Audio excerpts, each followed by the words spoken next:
What needs to happen is that you need to find and define new patterns of how you show up in this beautiful, unconditionally loving space. Because showing up in unconditional love and showing up in that loving space is who you are. There are a few people on this planet at this time that have the ability to dig through the three-dimensional surface layers of what a relationship is. You have started doing this. You've started digging deeper to get to the core of what this relationship is going to mean for both of you. You will both be able to hold space for each other. You will both be able to understand each other with love.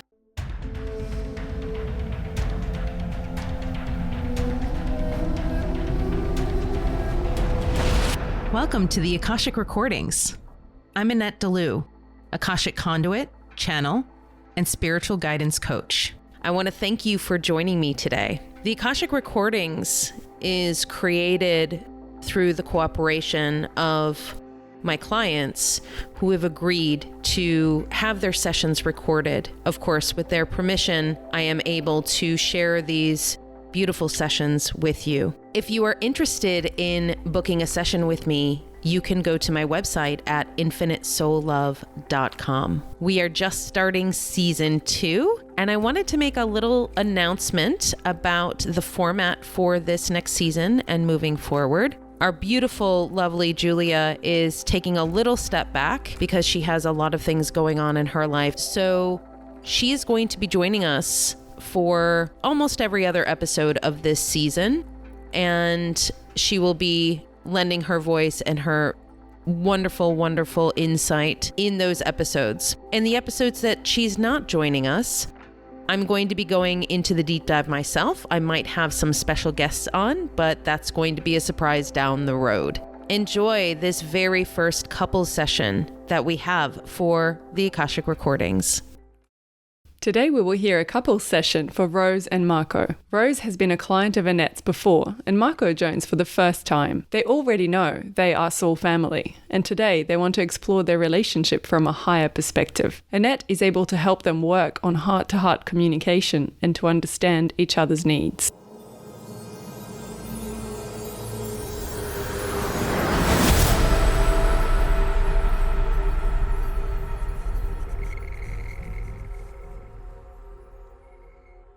To give you a little bit of a rundown of how this is going to unfold, I'm going to do a chakra scan. And normally what I do is I'll do a chakra scan on just the one person. But what I'm going to do, because this is a couples reading, we're going to do a chakra scan as it pertains to your chakras together. And that'll give us a little bit of a roadmap in terms of what past lives you've had together and if there's any blockages, if there's anything going on from the past. Then from there, we'll open up the records. We will let the guides tell us where we're going to go. Sound good? Yep. Sounds good. Perfect. If you just want to let me know like what you would like to cover today, both of you. So I'll start. When I first asked about Ian, when we first started dating, I asked just about him in general in my life. And you told me in the records that he was soul family. So the biggest question is, what does that mean? Where did our soul family originate from? I don't know yet my soul origin. So I think if we ask about both of ours, that might be insightful. And then what our mission is together, or why we are in this kind of contract in a romantic relationship to fulfill that soul purpose or the destiny soul purpose, however that works with the soul family. Right. Okay, cool. Also, I would like to know how many others are in our soul family and anything relevant to that mission. Okay. I probably don't have as many questions as you because this is my first time doing this. So it's all quite new to me, and I'm quite excited to see what comes of it and learn more about the soul background and how this pertains to me. I would have loved to actually come and do a session for myself. So I'm really happy and grateful to have this opportunity to do this together with you, Annette, and understand more about it and uncover some answers that I maybe didn't even know I had questions to. Perfect. So the first thing that I'm seeing is they're showing me both of your root chakras, and there's a line that's connecting to them. And this line is almost a channel that is allowing the energy to go back and forth and back and forth. And I am hearing the words, you're sharing your fears. The majority of the fears are in his root chakra. It's almost like a game of tennis. It's going back and forth and back and forth. They're saying that this is going to make a little bit more sense once we get into your soul missions, because there's something that's not happening here. And it's something that is meant to happen. What you have done in the past has been to be able to share different energies and transmute and clear them. And you're not able to do it efficiently right now. And there's a reason for that. This does have to do with a couple of previous lifetimes that we're going to need to look at. It's like each time you hand back the fears, theoretically, what should be happening is that each time you hand them back to each other, they're supposed to diminish. They're supposed to get smaller and smaller and smaller until they're fully diminished and cleared. That's not happening at the moment. It's like you're basically just passing them back and forth as opposed to transmuting or clearing them at this time. Okay, that'll be helpful to know. Okay, so then let's move that energy up to your sacral chakras. Can you just remind me where the sacral chakra is? Yes. So your sacral chakra is just about 2 inches below your belly button. Okay. And the sacral chakra is responsible for your divine feminine energy, your receiving energy, your creation, manifestation energy. It's also your sexual organs, your feelings of connection to your Kundalini energy. And even though the Kundalini rests in the root chakra, it's powered by the sacral. Okay. All right. So his sacral chakra looks quite good at the moment. He's really good about being in his feminine energy as well as his masculine energy in his creativity. I'm hearing the words flourishing, and they're saying, keep in mind that we're looking at the chakras as they relate to each other. So this is not necessarily just how you're feeling about your work life or anything like that. This is in regards to each other. Right now, his sacral chakra is feeling, it's almost hopeful about the creation of what could be. And hers is more dark. There's a lot of sadness in there regarding the creation of what could be, not knowing where to go, what to do, not knowing how to cultivate this energy. Is this from a past life as well? Yes.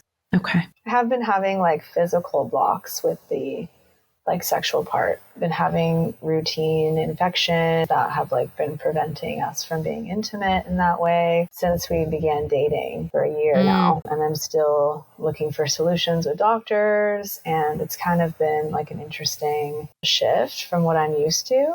And we have talked about it before, about past relationships where I would have maybe opened the door to intimacy with that route, something more from the sacral, something more feminine and sexual. But this was more of a chance to open up intimacy from a more heartfelt place, more vulnerable place. So this one has definitely been something I've been curious about for a while. They're saying to me that this is actually one of the things that you are contracted to work on together. So right now, this is going to be one of the most important things for us to clear today and to address, because Marco's soul is very much aware of this blockage that you have, Rose. And it's something that he's been wanting to help you with for quite some time. I'm getting a lot of nourishing energy from him as well, from his soul. It's almost as if his soul has been like, whew, okay, so you've gone through the ringer, and I'm here to essentially help you feel better, trust more, and get out of that stuck place that you're in. So Marco, it's not that it's your responsibility to help her get out of this, right? Like this is not you physically as a person, like you have to help her.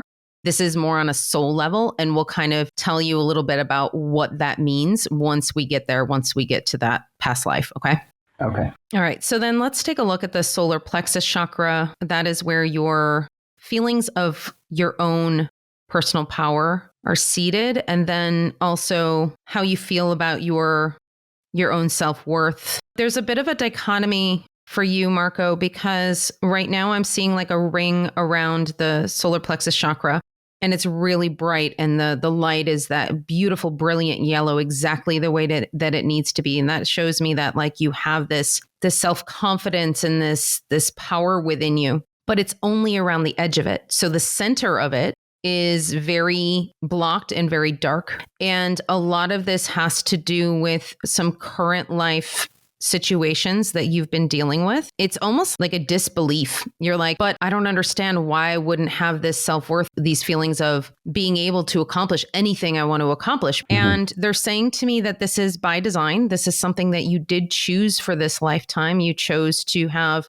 several challenges in this lifetime, and it was simply a way to help you build up your self-confidence and your self-worth, because a lot of your self-confidence and self-worth in the past and previous lifetimes were based in physical 3D things. And now for this lifetime, it's about you being able to connect with not only those 3D things, but then connect into your heart and your soul and be able to combine those things to have your self-worth rooted in something deeper than just some sort of physical thing. Right. That makes sense. And so then, Rose, for your solar plexus chakra, same exact thing. So yeah, you're both working on that for your solar plexus, which is basically like not focusing on outward 3-dimensional things, outward 3-dimensional experiences, human experiences for your own self-worth and for your own personal power. You have to go within for that. And the beautiful thing about you both being in the same place about that is that you can't feed off each other.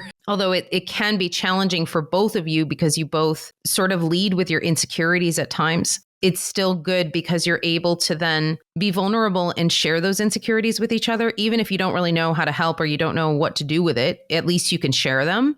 So the other person can have compassion for the other. That has been feeling very relevant lately as well. Just like knowing that it can't come from the other person when one of us is feeling really down, especially for me. Like I know Marco is very attentive and patient when I'm feeling low. And he knows, he's aware now at this point that it's not going to come from him when I find that way out of the hole. Yeah. It has to come from me. And so yeah, we've already been discovering that. But I think what has made us afraid is that we tend to end up in these places where we feel like we have no power when we're like with each other physically, because we don't live in the same place. So when we're spending actual time together in the same place, sometimes it feels like we lose our power. I don't know if you agree with me, Marco, but sometimes we've been feeling like lately that once we separate and go back to our normal lives where we have to rely on ourselves, we don't seem to have a problem so much with that activation of the solar plexus and our self-worth and our personal power. It's almost like when we're together, it's forcing us to maybe look at that, how it's not full. I would agree with that. We've talked about it, how it is, at least I feel quite differently when I'm operating solo, when I'm back here, back home and going about my business and work. I guess I'm less confronted with that challenge. And maybe I do feel like I have a little bit more of a confidence as opposed to when we're together and we are facing that. It makes me see it differently. It's quite a contrast. And I think we're both feeling it. It's almost like maybe when we're together, we're expecting it to come from the other person. And then maybe there's like a disappointment, like subconsciously. It's not something intentional, but it almost seems like that to me from my point of view. Like I always was kind of attributing it to maybe like a masculine wound somewhere. Why maybe I'm expecting to be saved or for that to come from outside of me when I know it's supposed to come from me. And maybe that just gets activated when I'm like with my masculine partner. You hit the nail right on the head. So the first thing that I was hearing was you, Rose, saying, "Why can't you help me?" And Marco saying, "Why can't I help her?" And it goes back and forth in the opposite too. So when Marco is having a hard time, "Why can't she help me?" And you're like, "Why can't I help him?" So then it's like a cycle of having this personal power feeling depleted because you're like, well, I'm doing everything I can. Why isn't it working? Why isn't it helping her? Or why isn't it helping him? And that's exactly what you need to unravel, because that isn't their job.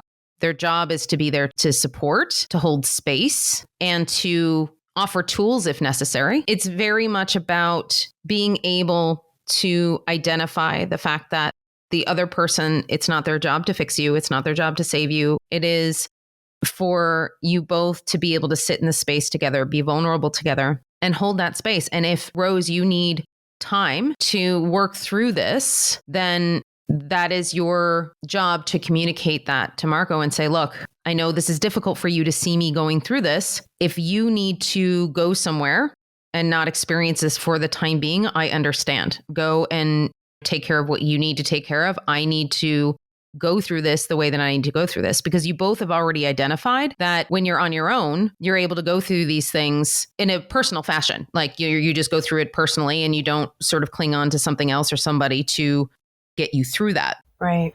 If you're able to tap into that energy while you're together, that's going to take the pressure off each other. It's also going to make it a better situation so the other person doesn't feel completely helpless and like they're failing at their job as being your partner, right? So there's going to be a lot of this that needs to be practiced over time. Right.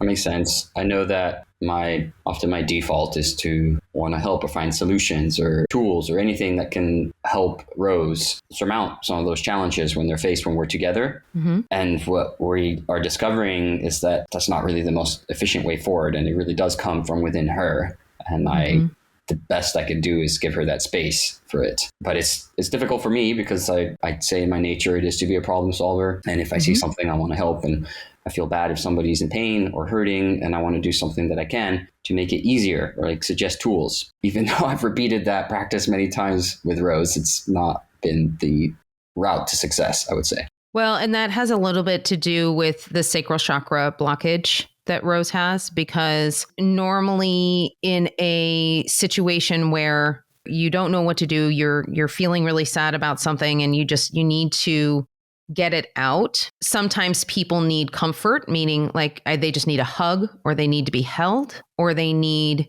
a cup of tea, or they need, you know what I mean? Like sometimes they need various different things. But for you, because your sacral chakra is so blocked, your ability to receive right now is like almost non-existent. So any amount of cuddling, hugging, offering of anything for comfort, even not even fixing, but just comfort, it's actually hard for you to even accept that. And that's just having to do with the fact that it's almost making you feel like you want to push anything and everything away because you don't know what it is. And you're like, I just need to figure this out. And I don't know what's going on. And if somebody else is in my energy, I'm not going to be able to figure this out.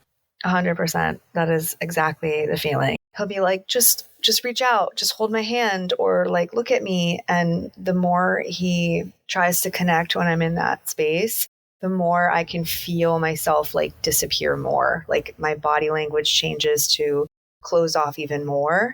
And then I'm wondering like, what is wrong with me? I'm just completely shutting down further away when it happens. And I think it's hard for both of us because I know he's feeling bad, seeing me feel bad. And I'm afraid that he's like internalizing it, that because he can't help me, or maybe he thinks it's something he did, or he's not doing something right, that it just like spirals into him maybe feeling unsafe in our relationship, when maybe I'm just feeling unsafe about something. Like usually 95% of the time, it has nothing to do with our relationship when I'm in that mood. And I guess it's just feels like a cry for help, but there's no help to be given. So it's definitely something that we know we need to work on. It's something that I think is triggered when we're together so that we can practice what you said, like actually being like, hey, I know this is difficult. This is hard for me too. You don't have to be here if you don't want to. And oftentimes, actually, when we have taken a step out or he's left the room, I've like picked myself up immediately and felt better. And then if I'm not quite ready when he comes back, I'll feel myself shut down again, almost as if I'm like, nope, now you're back in the room. But it has nothing to do with him. I think it's just that wound. It's just the wound of him being there, like doesn't allow me, some part of me, to come out and help myself. And I don't know, I'm still trying to navigate through that. Yeah. And a lot of that is going to need to be worked through on your own. Once we get to that wound in the session today, and once we bring light to it, the job that you're going to have is really discovering within yourself, what is it that you truly, truly need in those moments? And what is it that you can receive in those moments? And it's going to take baby steps. You're going to have to almost get to know yourself in a new energy and start to open yourself up in a way that may feel scary initially, but then you can start to try different things. Let's say if Marco says, I want to hold your hand, open yourself up, give it a shot, and then feel into your body when you're doing it. And what is your body telling you when you're doing it? Is your body telling you, nope, this isn't what I need. Like, it's not helping. It's not that, Marco, you're not helping. It's just that she's going to start discovering what it is that she needs in those moments. And it's going to be trial and error. So don't take any of that personally, but you can look at it as an exploration. Oh, okay, so we tried that. That's not working for her today. That doesn't mean that it's never going to work for her. So that's really the key point too. Is that oftentimes when we get wounded or hurt by somebody telling us, don't do that, that doesn't make me feel better, then we say, okay, cool, I'm never doing that again. Yeah. It's such an absolute that people change over time. So it's like maybe in 6 months or a year, once things have been worked through really solidly, it might just come naturally for her to grab your hand. It might come naturally for you to just hold each other if you're going through something. Like, it will change and evolve over time. Right. So then let's move into your heart chakra. Instantly, when I saw your heart chakras, they like extended out and connected to each other, and they're like clasping hands. Your hearts are connected. They're beaming. They're full of love. And you both, that's funny. You both have like a little shadow behind both of your hearts. And this has nothing to do with each other. This has everything to do with all of the past things you all have experienced throughout the course of this lifetime and every other lifetime. This is something that you can both decide to just let go of now. So anytime any thought creeps up of, this happened to me in the past, this might happen in this relationship. Nope, just let it go. It's in the past. It's not something that will potentially crop up in the future in this particular connection. So let it go. And you're going to have to let it go systematically. So every time a thought pops up, okay, that's from the past. I don't need to consider that or entertain that right now. I know that's probably something I struggle with because I had a serious relationship with certainly some things that happened that made me a little bit sensitive to them happening again. And I am a little bit afraid of them. And little signs can come up and they might linger in my head and give me a bit of that fear that, oh, it's going to happen again, or it's happening again, or it's going to go down this way and I'm repeating it. I was easily nodding like, yeah, I've never once felt that any of my past relationships, like the hurt that I experienced, that I was going to receive that from Marco. I've always felt like this was different. Yeah. And one of the things that they're saying to me right now is for Marco, some of the things that happen with your relationship with Rose look similar to some of the experiences that you've had in the past, but they want to be very, very clear with you. It is not that at all, like in any way. So ultimately, that's going to be your job to manage those triggers.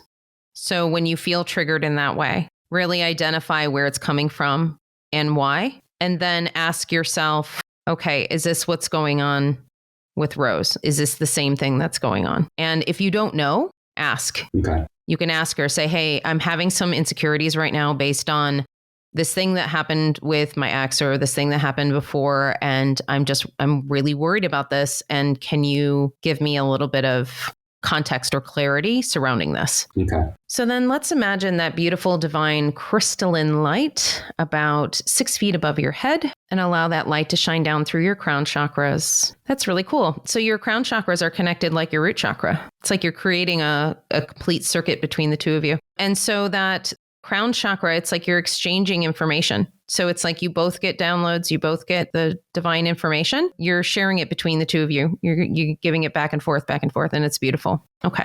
So then let's move that energy down into your throat chakras. You mirror each other exactly in your throat chakras. So I'm seeing the energy coming out of your throats. And at the end of the energy, there's a handshake, a beautiful conversation that you're having. There's a heart with a loving conversation you're having. And then there's like knives that you're like fencing if it's an argument. And then it's like a sigh of exhaustion if you've been arguing too much.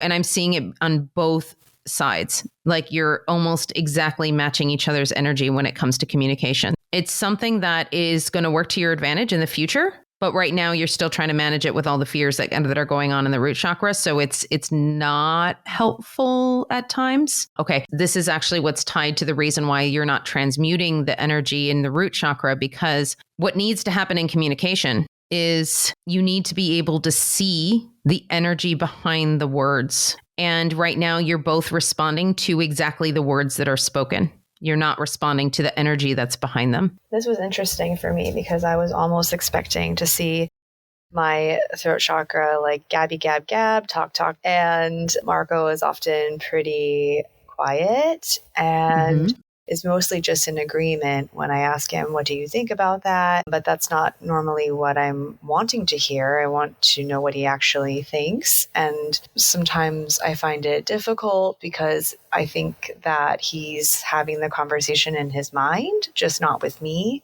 And so that can be hard for us. And sometimes he's like, well, you're just more into it than I am talking about these things. And he's like, I'm just, ready to move on at this point, and you're like still going on about it. I really do like to talk things out. I think it helps like for me to process emotion, and it's not to be one-sided. It's really so that I can see another point of view, not just to be agreed with. It's not really what I am hoping for when I am talking. And so I was expecting our chakras to be a little bit different in that way. So I want to know a little bit more about it, actually, about like how we can transmute while we're having these conversations, like, and seeing the bigger picture behind it. I think maybe it's challenging for Marco to do that with me, but I'll let him speak on that. I think I would agree. Well, what you said, Annette, about we react on the words as opposed to what's behind them. I think I see that a lot. I sometimes struggle to find the right words to express how I'm feeling. And that's part of the challenge that I have, putting the right words to it. And it comes out a little bit sloppy sometimes. And I think she can react to what the words are being said. And vice versa. It takes me sometimes maybe a little bit more to get behind or like see what is the root of the conversation that we're having. I agree with Rose when she says that she is keen to open up and explore all of it and get to the bottom of it. But I think it's harder for me to engage in an equal conversation about that. Something makes it a little bit harder for me to contribute as much to that conversation as Rose does, for instance. Well, you process the energy differently. Just because what I was seeing in your throat chakras is mirroring each other doesn't mean that you operate in the 3D in the same way. When, Rose, you're talking something out, oftentimes what you're doing is you're trying to get to the bottom or the root of what it is that is actually going on. And in order to do that, you need to talk it out. You need to have the long conversation about what is happening so you can actually get to the bottom of what's happening. Whereas for Marco, you can listen and hear everything she has to say. But when you are about to respond, you don't know what you are responding to, because you're like, there's all of this stuff that she just talked about, but I don't think any of that is what the root of what this thing actually is. So how am I supposed to respond to all of the things that she just said when my intuition is telling me that maybe it's about something entirely different, or she hasn't gotten to the bottom of what that thing is? What could be really helpful for the both of you in that space is for you, Rose, to say, okay, Marco, there's something that I'm going through right now, and I just need to talk about it. And I'm just going to sort of vent about it or talk about it and try to get to the bottom of what the actual thing is. And you might not in that one conversation. And then allow Marco to then say, okay, cool. Give me a day or give me however long you need to really reflect on that and really feel into the energy of it. And I'll come to you with a response. The problem is that when you're responding to just the words as opposed to the energy behind it, it's really about getting to the bottom of what is really going on. And the only way to do that is to sort of go within yourself and figure out, oh, okay, what's this all about? I think it does relate to an extent with Rose and me, because I know that sometimes her way of having a conversation can be quite triggering to me and can feel a little bit harsh and hurtful. I sometimes feel like I wish for a little bit more softness in the approach and a little bit more tenderness. That's something that would be interesting to find out more about myself and maybe where that comes from, that need for a softer, more gentle tone, or why it is that it's so hard for me to accept the support that she's giving me in her own way, which sometimes feels a little bit hard. And we've had a few instances sometimes where I will muster up the courage to say, maybe I just need a hug or something, you know? Right. But I guess, yeah, just your example made me think about that. Beautiful. Okay, so let's let that energy move into your heart space, connecting us to that grounded energy, to that earth plane while we access the Akashic Records. I want to thank Akula, my Akashic guide. Thank you for being here. I want to thank Archangel Metatron and Archangel Sandalphon for being here and allowing us access to the records today. Okay, so of all the questions and the things that we saw in the chakra scan today, what are the things that we need to address first? Okay. We're going to address your sacral chakra, Rose, first. Okay. How many lifetimes was this? 6. Okay. All right. This is really beautiful. This is one of the reasons why you incarnated together in this way, in this lifetime. There are 6 different lifetimes, and we're going to go briefly through some of them. We don't have to go through all of them because the scenario was very much the same. And Marco's soul was on the other side, and he was not necessarily a spirit guide, but because he's part of your soul family, he was really keeping an eye on your journey and what you were doing and what you were going through.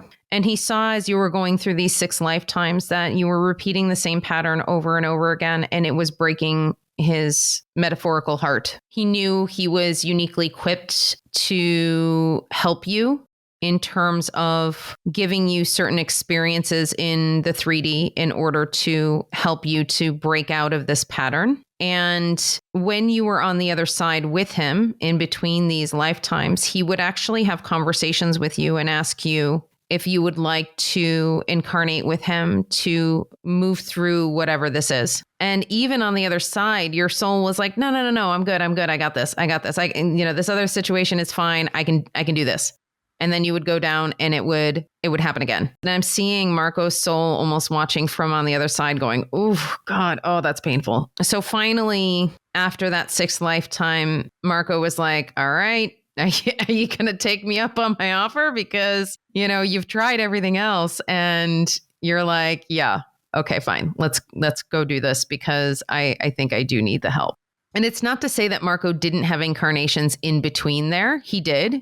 He just had incarnations in other places where you were not connected together. You were not in each other's lives for a while. And the reason why Rose kept on saying, no, I'm going to do this on my own, I'm fine, it's not because her soul was being stubborn. It was simply because her soul didn't want to rely upon Marco. Her soul was like, no, I feel like if we incarnate together, I'm going to rely too much on you to help me through, and it's actually going to make things worse. And it's going to create some really serious codependency, and I don't want to do that. And that was sort of your reasoning for not incarnating with him for those 6 lifetimes. We'll see the origin of the pattern, the very first one. In this lifetime, I'm seeing you, there's probably some sort of Nordic country. You have very, very thick blonde hair, and it's up in several different braids. You're very strong. Like your stature is quite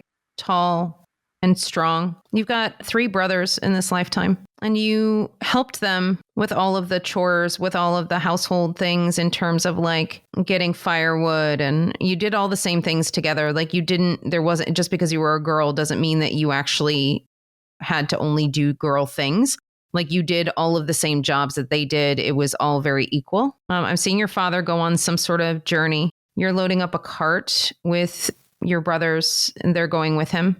All 3 of them are going with him. You decided to stay behind. Somebody had to stay behind to look after the rest of the farm and the animals, keep things running in the house. I'm not seeing a mother. So the 3 brothers and the father left on this journey. You were quite happy at this time. You were very confident. You didn't really have a need for companionship even. Like you are a bit older, meaning that maybe early 20s, and you still had not entertained getting married or having a sort of suitor, if you will. You were very well loved by everybody in the village. You were very kind to everyone. I mean, overall, for all intents and purposes, if you look at this from the outside, it was a perfect life. You were happy. You were provided for. You had deep love for your brothers and for your father, who were very kind to you as well. You were building upon this strength of character, this strength of person. This is about you and your own personal strength. You had mastered this ability at this point. Your ability to be in your own personal power was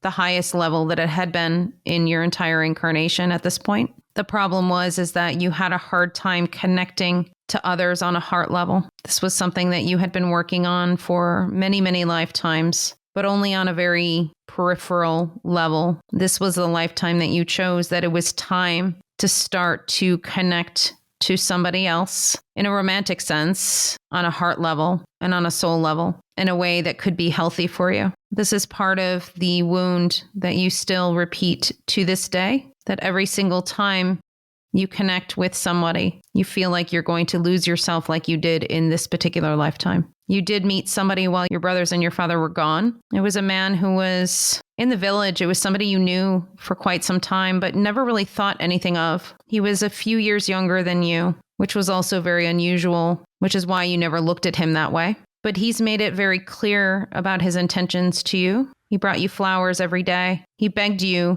to take his hand in marriage. You kept on putting him off, saying that you wanted to wait until your father and your brothers got home to ask their permission. And he's saying, no, that's my job. I'm supposed to be asking for your hand and their permission. You don't need to ask them. But you were using it as an excuse because you just wanted to put it off. You didn't want to connect in that way with him. Your brothers and your father returned, and this man asked your father for your hand. And I'm hearing him say it's rather unconventional given the fact that you were younger than my daughter, but you were also very successful, which I have confidence that you will be able to take care of her and that you will be able to give her a good home. And I'm hearing you say to your father, why are you making this decision for me? I was happy before this man sort of came into my existence, into my life. Why do I need to get married? And your father is saying, well, you can't stay with us forever. Your brothers are eventually going to get married. They will leave the house, and eventually I will get old and die, and I won't be around to take care of you. So you have to find somebody who you can have take care of you. And your thought is, well, why do I need taking care of in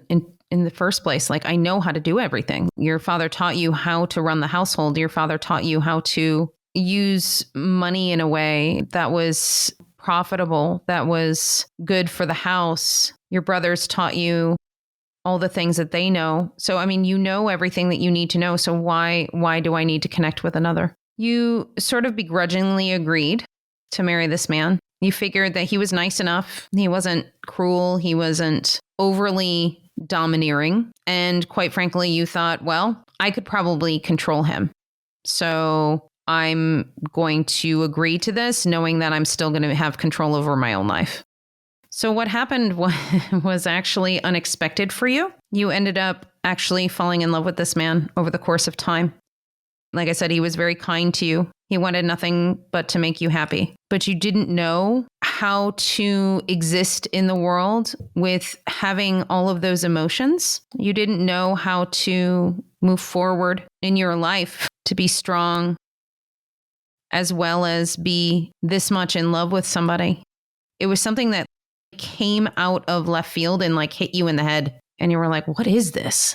I don't even know what this is. You started feeling things like jealousy. You started feeling emotions that you hadn't really felt in many, many lifetimes because you had disconnected from this part of yourself for so long. It changed your personality. You would say things to him that you didn't mean. You were actually cruel to him in several instances. And you couldn't understand why this was the result of being in love with somebody. Like, how is it that being in love with somebody creates anger and fear and jealousy? He didn't change at all. His love for you stayed steadfast, and that you couldn't understand either. You couldn't forgive yourself for how cruel you were to him. You couldn't forgive yourself for all of the feelings that you had that were not rooted in anything, that were actions that he was actually doing. It all had to do with your own fears and insecurities. These feelings of jealousy, these feelings of sadness, anger, they all stem from your lack of self-worth, of feeling worthy of being able to receive love. In this lifetime, you were receiving love on all fronts. Your brothers, your father, your husband, all of this masculine energy was giving you all of this love, and you could not receive it. And every time you tried, all of these distorted emotions started coming up in you. And on top of it, it was guilt. Guilt for how you treated him, and guilt that no matter how badly you treated him, he still treated you with love and respect. And I'm hearing you say, I'm a monster. And I'm hearing you say, I'm afraid. I'm crying right now because I have said that many times to Marco and felt that many times in our relationship, where I must be the monster and he's the good one and something's wrong with me. And yeah, the story is very relatable. Did they have children? They did not. Okay. That was by choice. That was your soul's choice in that lifetime not to have kids, only because your soul knew that this was going to be the piece that you were going to work on, and to work on that receiving of love for a romantic connection and receiving of love in a parental connection. They're so very different things, and it would almost be too much for you to deal with it all at once. So you decided, okay, one thing at a time. I even feel that in this lifetime as well.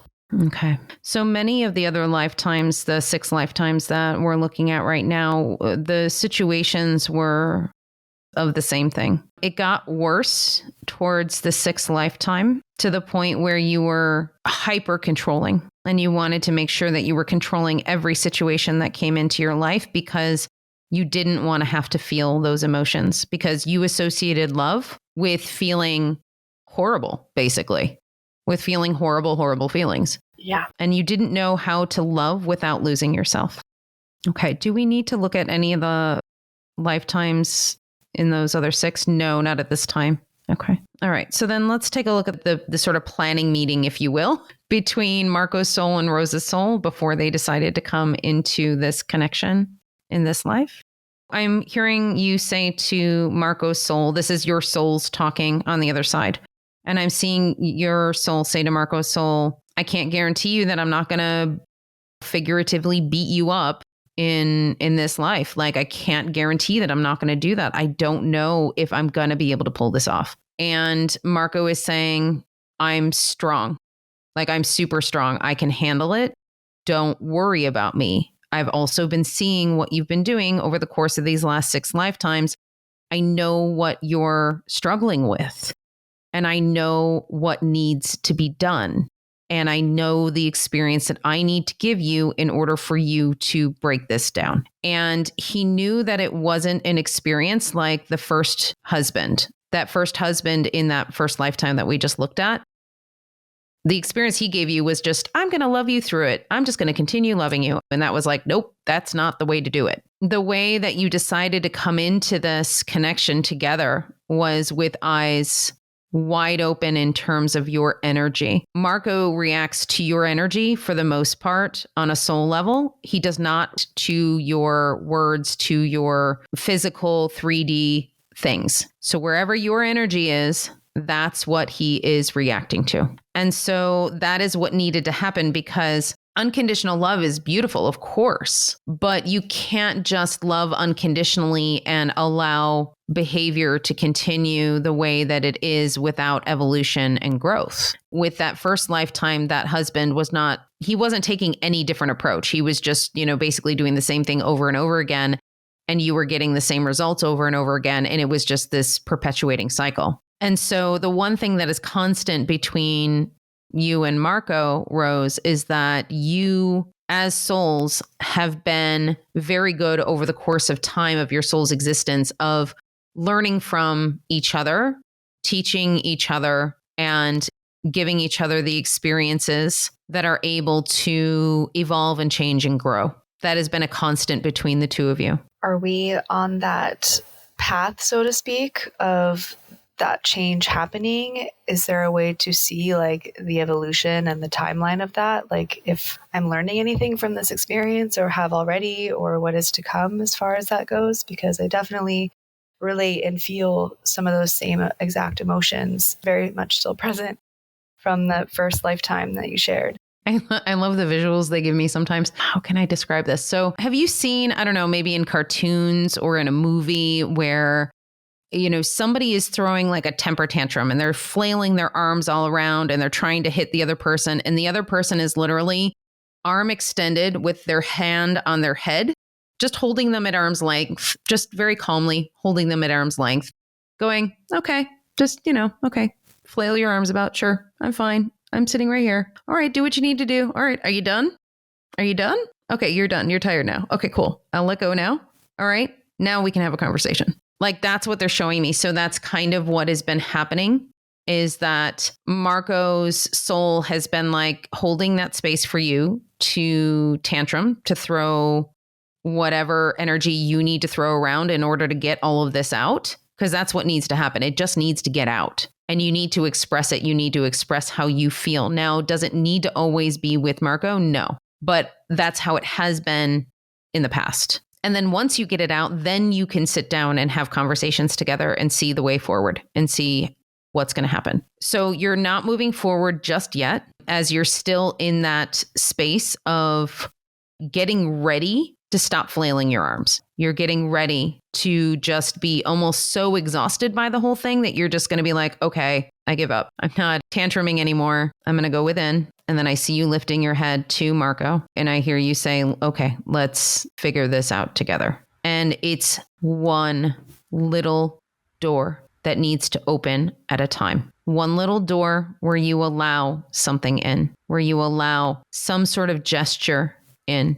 We'll take the holding of the hand. Moving forward, what's possibly going to need to happen is that when you're in these spaces and you start really connecting into what you can receive in this moment, and it may not be a lot, but it can be just something small. I can receive holding your hand. That I can do right now. Maybe you don't want to talk. Maybe you don't want to say anything, or maybe you just want to talk and talk and talk and talk and talk until you're exhausted, until you're all done. In which case, Marco doesn't have to say anything. He can just stay there, hold your hand and hold the space. It's going to be little steps like that that are going to pull you through, because what needs to happen is that you need to find and define new patterns of how you show up in this beautiful, unconditionally loving space. Because showing up in unconditional love and showing up in that loving space is who you are. And this is about letting go of the old definition of what you think love is. Now, what the scary part about that is, when you let go of an old definition of something, that means that you have to embrace a new definition. And right now, you don't know what that new definition is. And instead of being in the void, you're going back to the old definitions. And so you're going to need to be comfortable with being in the void just a little bit, just enough time for something new to come in. And it's going to be incremental, one thing at a time. Does that sound like something you can do, Rose? Yeah, I'm actually in a workshop now that is about, it's called Expand, and it's about becoming a master receiver, but it's working through the nervous system and releasing a lot of old feelings, unfelt feelings, and creating safety in the body, and then rewiring, reparenting, repatterning, and all of that. So yeah, it feels like those are tools that are right here in my fingertips that are coming. Mm-hmm.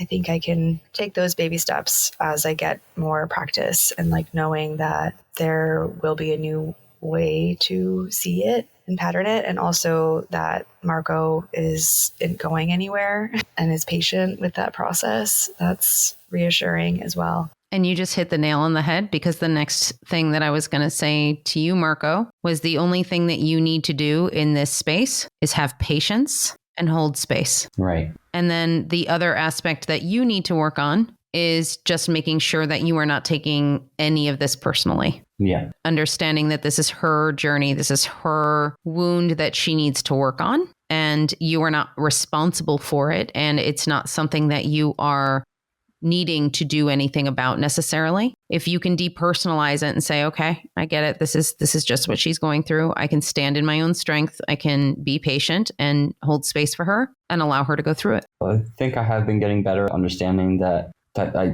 space and patience is the most important thing, and that it's not something I'm doing or not doing right, or that it's nothing coming from me, and that the most important is to give her that space and that patience for her to go through that step and that journey for herself. Exactly. Rose, do you have any other questions about the sacral chakra? Because it sounds like with this workshop and everything else, it sounds like you're already well on your way to take those steps to work on it. I guess just for clarification, the repeated pattern was just that I was afraid of the shadow and all the quote unquote negative feelings that came with becoming like being in a relationship and like losing myself or getting swept away in those emotions. And so I just Correct. avoided that for a long time and shut it out. Yep. Exactly. Okay. And then like the medical stuff, like the problems, is that just going to sort itself out naturally? Like once I work through this? Okay. Yes. Because the thing is that with the sacral chakra being completely shut down, that's obviously going to have an effect on your reproductive organs, your sexual organs, like all of that, right? And interestingly enough, that has to do with your manifestation as well. So, I know that we have talked about this in the past where you feel like your manifestations are very quick and happen beautifully, but it's sporadically. It's like you get all these manifestations all at once and then you get nothing. And then you get all these manifestations and then you get nothing. And it's like this inconsistent. Yeah, that's partly having to do with this transition and having to do with the sacral chakra. Once you're able to really nurture that and clear it and move into the new energy of it, you're going to have much more consistency. Yeah, they're saying to me, you're going to have great sex because right now you're not feeling connected to it, because in your sacral chakra and connecting to that Kundalini fire is like, it's fully letting yourself be in that energy. And you haven't really been able to do that. Yeah. And it's something that I was manifesting when I was manifesting my partner was a lot and good sex. And then it was just funny, like, how come everything else was manifested except for that part? And I keep getting met with what felt like roadblocks. Mm-hmm.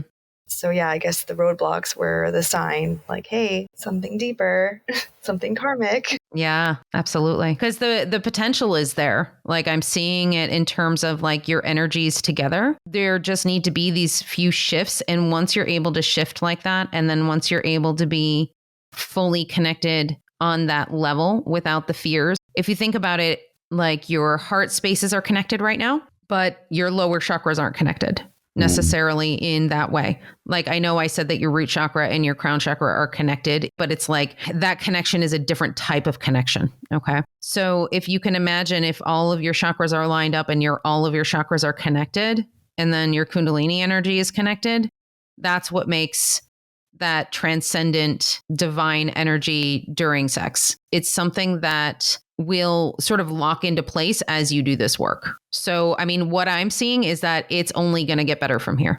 Yeah, I've been saying since the breakdowns in our relationship began happening, I was like, I just want to melt into my feminine. I just want to melt into my feminine. But clearly my soul has been like, no, we're afraid to do that. And I guess I've just been wondering, like, why? Like, is it just the natural programmed attempt of deleting the feminine energy? Was it the society, the patriarchy, or is it just, yeah, it sounds like from that lifetime, it was just that I had my own sense of personal power. And so that's what I'm wanting to keep in the relationship. And I guess I don't know how to manage the two, how to fully let go, but also like be in my masculine and be in my powerful self. They're saying some of that will be answered when we start diving into your soul purposes together, as well as your soul origins. Okay. Right. Let's do it. Where do we need to go first? Soul origin or soul purpose? Soul purpose. Okay, let's do that first then. Okay. So they're starting from when your souls decided to first incarnate on Earth, both of yours. You did it at the same time with other members of your soul family, about half. There are 780 souls in your soul family. Wow. And about half of those incarnated on Earth at that time. The other half have never incarnated on Earth. The other half have stayed on the other side and or gone to other planets and other galaxies. It's almost like half your soul family was like, yeah, have fun with that. We're not doing that. Wise.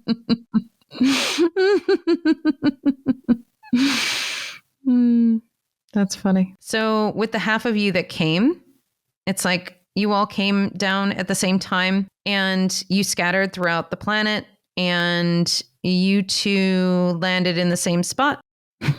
Oh, that's really cute.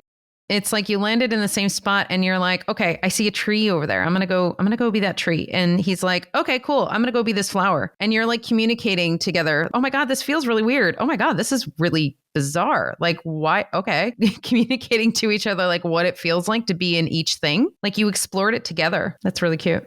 So Rose, you decided to incarnate as human first. Marco, you were like, yeah, have fun with that. I'm going to stay behind and I'm going to keep being random animals and plants and things. I don't really want to be human just yet. That was hard.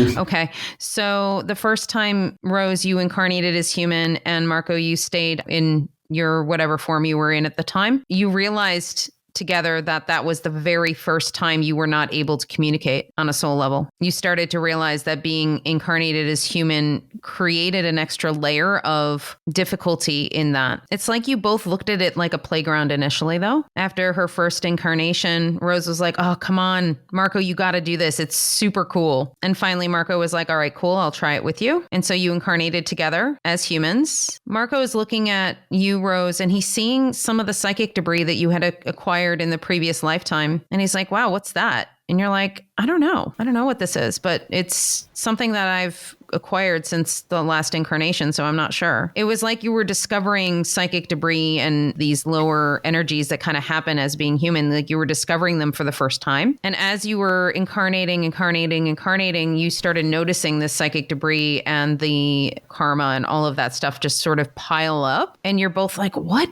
is this stuff? Like, why do we keep on coming back with this stuff? This makes no sense. Because every time you'd go to the other side, you were like, okay, we're fine, we're clear. And then you'd go back into the body and you're like, why is this stuff still here? Did nobody explain it to them?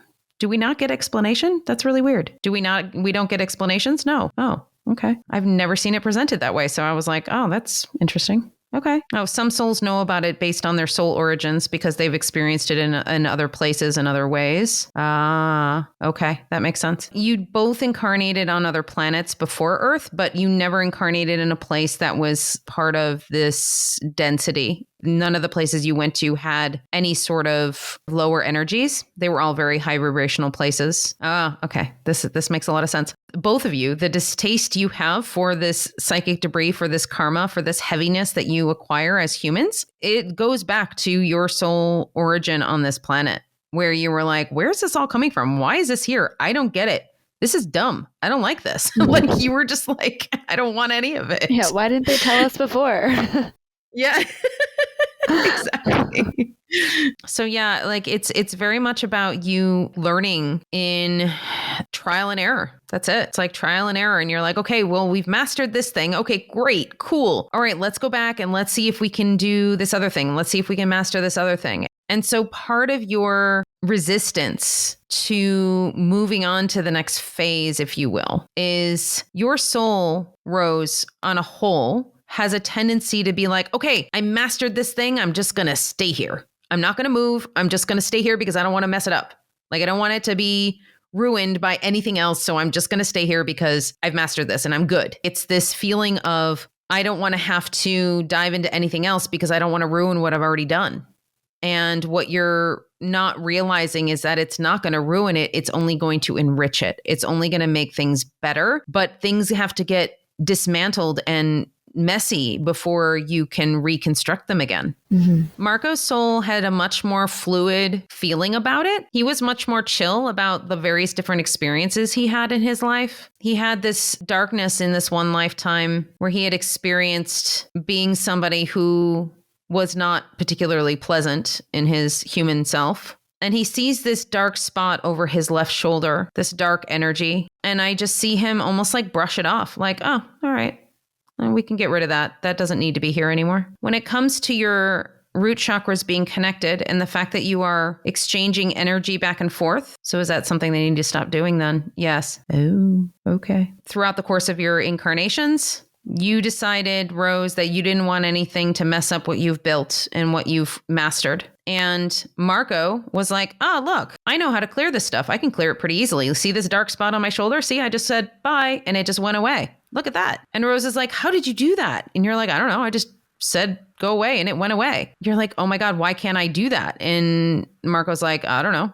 He's like, well, give it to me. I'll do it for you. And so that's what started the cycle between the two of you, where if you had something, Rose, that you needed to clear from your energy field, he would just clear it for you because he knew how to do it. That's why you're passing it back and forth. Okay, so in this particular incarnation that you're currently in, you're passing it to him going, here, take this, clear it. And he's like, nope. Handing it right back to you. But no, clear it. Nope. Handing it back to you. You got to do it yourself. No, I don't want to. No, hand it back to me. Nope. But if my soul doesn't know how, then where's the guidance? Right. Exactly. Yeah. So that's basically why it's being passed back and forth. Can we remove that connection then? Yes. Okay. So I want you both to set the intention that you're going to remove that connection between your root chakras. And that's why they were saying, remember when I said your root chakras needed to connect for that beautiful sexual energy? And they were saying it's not the same connection. That's why they were saying it's not the same connection, because this is connection based on necessity that you kind of created over the course of your connections in different lifetimes. And it's not a healthy connection. So it needs to be severed. And then a new connection will be created, and that will be a healthy connection. So I'm going to have both of you imagine right now that you're standing in a field of grass and flowers. And I would like you to imagine a circle of trees surrounding you. And I would like you to both imagine that you're walking into a sacred space through a door. And this sacred space can look any way you choose. And I want you to imagine that in front of you, you have a pedestal with a book on it. And this is the representation of the Akashic Records and every signature of every soul, person, everything that you've ever experienced on this planet as a soul. And I would like you both to imagine that you are opening the book and signing the book, releasing you both from this root chakra connection that is rooted in a codependency of doing things for each other that the other can't do. Rose, I want you to imagine that you're writing in the book saying that you release any obligation from Marco to help you transmute the things that you are meant to transmute yourself. And Marco, I'd like you to imagine that you're signing the book, releasing yourself from the need or job to clear and release anything for Rose. And imagine you're both signing the book. And imagine that energy between you dissipating. And as that's happening, I'm seeing both of your root chakras get brighter. They're saying, Rose, that you already know how to do this. You already know how to transmute this energy. You're already in the process. Does my soul remember? Your soul does remember, and you've actually started taking the steps already to do it. They're saying you're well on your way. Okay. So they want to be clear that this does not mean that this has been your soul mission. This has been one of the things that you have been working towards in this lifetime. Your soul contract together, one of them has been to clear this connection that you have in your root chakra. So this is something that we can call as complete as a soul contract, which is fantastic. Great. Lucky us that we met you in this lifetime. You were always going to meet in this lifetime. I meant we met you. Oh, yeah. To clear it. I think we were always going to meet too. So So what is the soul purpose then? Because I always thought that soul family all shared the same purpose. If you were in your soul family, then you had the same purpose because you're the same origin, but maybe that's not correct. You do. The difference is you have a similar soul purpose, but if you can imagine, like, each member of the soul family almost has a different job within that soul purpose. Does that make sense? Yeah. So yeah, let's tap into that. Let's see what they want to show us about that.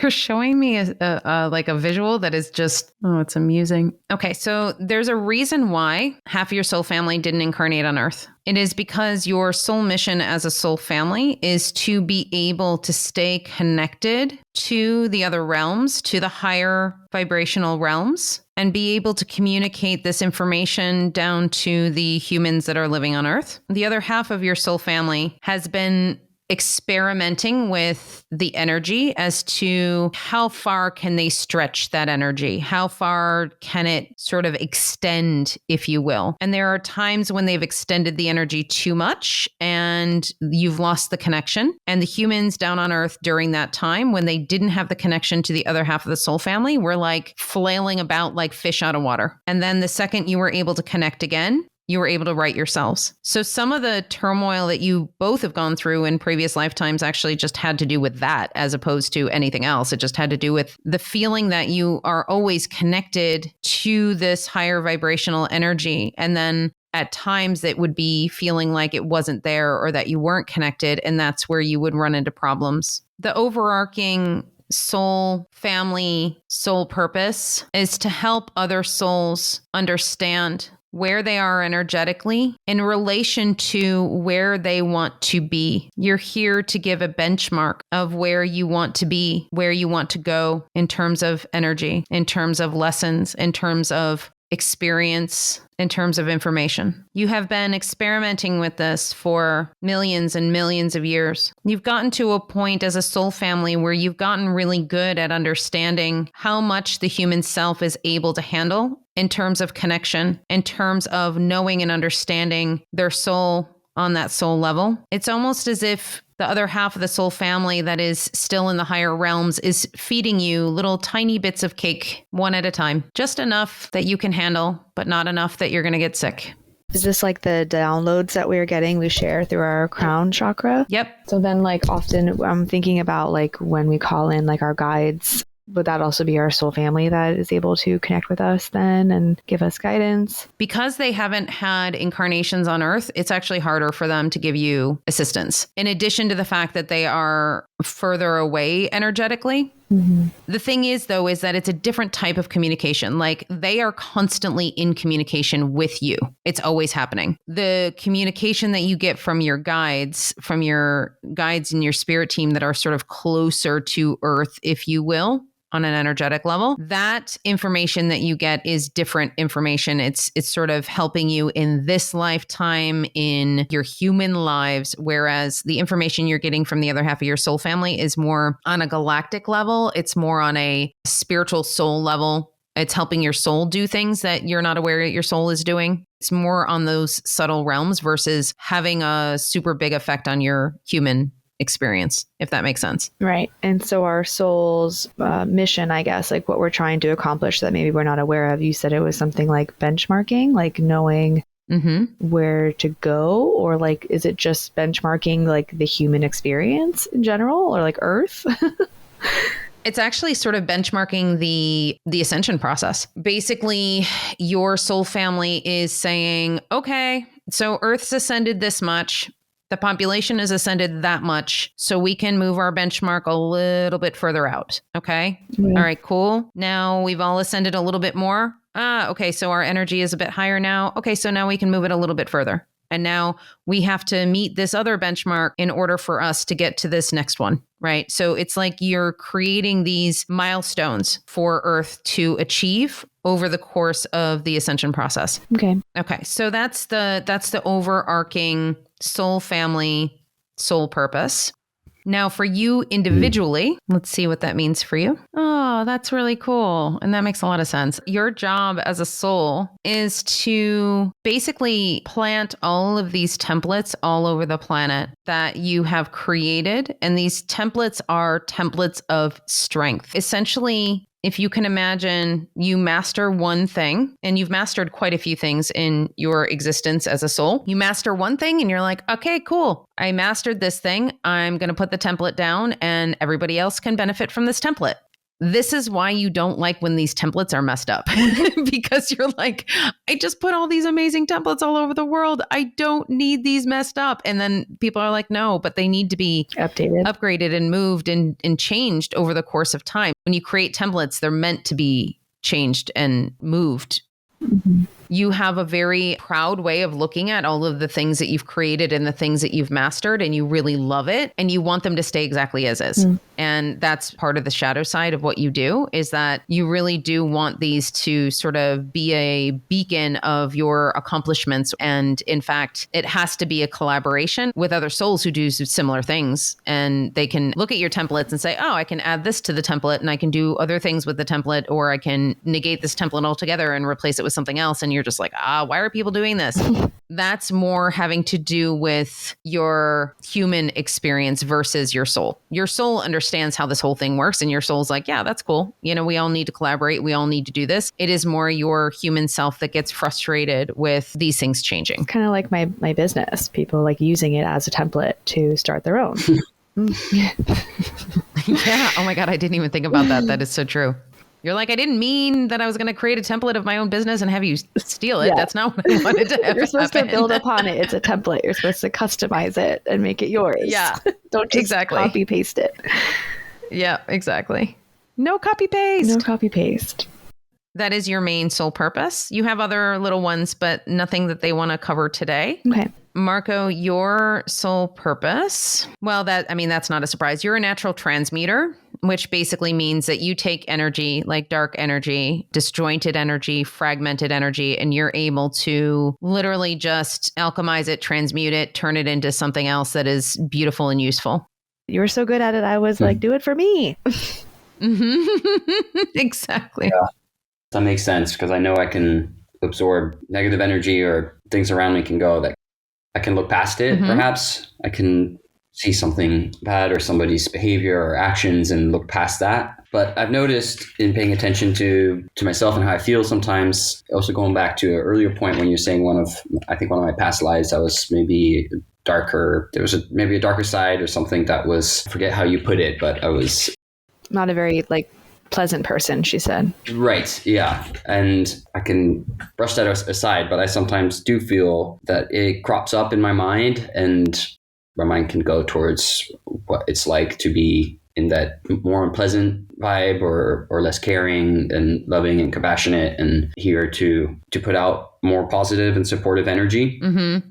That sort of sparked my curiosity to know more about that. But in terms of what you're saying now, it makes sense. It makes sense that I'm here to be able to, any kind of energy that comes my way, be able to maybe look past it and focus on where the better energy is.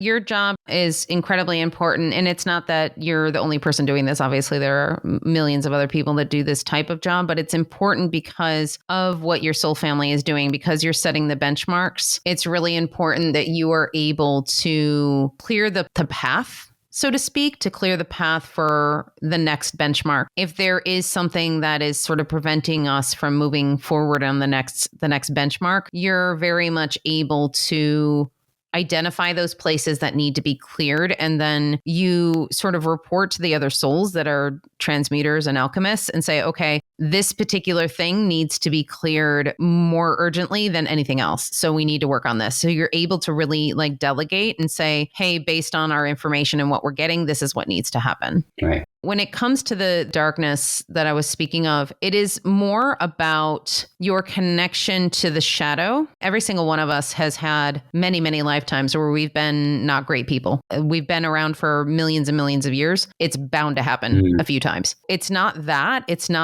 particular lifetime that I mentioned was actually even significant in your current experience. But what is interesting is that for you understand the darker energy more than most. And you understand why it's there, what it's doing, what its purpose is. And you also understand that you can't vilify the darker energy. And if you vilify the darker energy, it actually makes it grow bigger. Those are those times when you think that you need to dive a little bit into that darker energy where you're like, maybe I need to dive into this a little bit on a soul level to really understand the nature of what needs to be done. And they're saying to me that that's what your soul does sometimes is I need to really look at this one thing so I can really understand it so then I know what needs to be done. And that's what's happening when you kind of go down that path. If you feel like you're going down that path and it's too much for your human self, you need to communicate that to your soul. You need to tell your soul like, hey, I know what you're doing and that's great, but don't do it now. I don't want to deal with that now. Can we do it later? Right. Do we do some of our soul work while we're sleeping, for example? Is that where we do a lot of our soul purpose work? Just wondering. I've always wanted to know. Yes. I'm just hearing you're open 24/7. Okay. So your souls are doing this work all day, every day. Right. In the 5D. Do we ever get glimpses of it in our dreams, or is that more when we have dreams, is that more of our subconscious, of our human experience? They're giving me the visual of both of your souls, plopping you both in front of the TV and turning it on and then leaving and doing their job. So basically they're saying to me that your 3D selves are so preoccupied with your 3D lives that your souls don't really give you that information in your dream state because they're just off doing their thing and they don't think you're really even going to pay attention anyway. Okay. If you pay attention, they might start giving you that information. But for the time being, they feel like you're so distracted with what's going on in the 3D, they're not really even paying attention to whether or not you get that information. Yeah. But they're saying if you want to know, if you want to get involved and if you want to be a part of it, to start talking to your soul and saying, hey, give me glimpses of what you're doing. It would be particularly helpful for you, Marco, because if your soul is doing a particular difficult bit of transmutation and it's affecting your human body because of it, it would be helpful for you to know that that's what's been going on. And so you can be like, okay, that's the work my soul's been doing. I can just take a rest for a week, or I can take it easy so I'm not overdoing it myself, or I can take care of my body more, or, you know, whatever it happens to be on that particular period of time. For example, my soul, if it could like have a template, it can be like, we've just laid this down, like you have access to it. It's finished. Yeah, absolutely. The challenge with that has been in the past that they feel like if they were to give you this information, like your soul as well as your spirit team, that you would take that one template and be like, cool, this is the best template ever. Let's just run with this, and then never turn back. Yeah. You have to really understand that if they give you a template, it is temporary and that you can use it for now and it might change. Once you're able to understand and master that, then they'll give you all kinds of templates. So letting go. Yep. Hardest thing. Not needing all the answers, but just having some clues, having a little bit. The little pieces of cake. Essentially, like with the benchmark thing and stretching the energy, essentially what we're moving towards as a collective is being able to receive like more and have a bigger bandwidth, I guess. Correct? Like, you got as we it. Ascend. Yep, absolutely. That is the goal. Maybe like Gaia is like, oh, I'm going to ascend a little bit more. And then our guides, or I guess our soul family is like, okay, like how much can we do that like with our team that's on Earth? Like how much can they go with that? Interesting. We're like the little guinea pigs. Yeah. And then how much can we stretch that without them being fish out of water? Right. Right. But it's so fascinating to think about it that way. We're kind of just like the little test subjects. We're like depending on our people on the other side to make sure that like we're good and the experiment is not going awry. Yeah, exactly. Fascinating. So basically, they're going to give us the soul origin. And then before we close out, they do have a little bit of a channeled message for you to just about your relationship in general. Okay.